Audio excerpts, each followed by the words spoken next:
અંકલેશ્વર શિવાલયોમાં ઘીના કમળના દર્શન શ્રૃંગાર દર્શન કરવા ભક્તોની ભીડ જોવા મળી હતી। કલાત્મક ઘીના કમળ શિવલિંગ પર ચડાવવામાં આવ્યા હતા। શિવ પરિવાર સાથે ઘીના કમળના દર્શન સાથે ફૂલોનો શ્રૃંગાર જોવા શિવાલયમાં ભક્તો બીજા દિવસે પણ જોવા મળ્યા હતા। મહાશિવરાત્રિની ઉજવણી કરતા અંકલેશ્વર શહેર તેમજ તાલુકામાં ભક્તો શિવ ભક્તિથી તરબોળ બન્યા હતા। તેના બીજા દિવસે પણ અંકલેશ્વરમાં શિવ ભક્તોની અનોખી આસ્થા જોવા મળી હતી।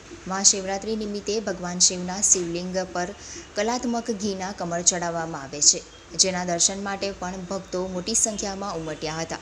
અંકલેશ્વરના પૌરાણિક તીર્થ એવા અંતરનાથ મહાદેવ મંદિર ખાતે ઘીના કમળ ભગવાન શિવના મૂર્ખાબિંદ સાથે દર્શનાર્થે ખુલ્લા મૂકવામાં આવ્યા હતા। માર્કંડેશ્વર મંદિર, રત્નેશ્વર મહાદેવ મંદિર, એકનાથ લિંગ મહાદેવ મંદિર, માંડવેશ્વર મહાદેવ, ચૌટા બજાર સ્થિત નીલકંઠેશ્વર મહાદેવ મંદિર સહિત અન્ય પૌરાણિક સહિતના શિવાલયોમાં ઘીના કમળના દર્શન કરી ભક્તોએ ધન્યતા અનુભવી હતી।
મારું નામ પ્રકાશભાઈ જોશી છે। હું હાલમાં ભરૂચી નાકા પાસે આવેલા અતિ પૌરાણિક એવા રત્નેશ્વર મહાદેવ મંદિરમાં પૂજારી તરીકે ફરજ બજાવું છું।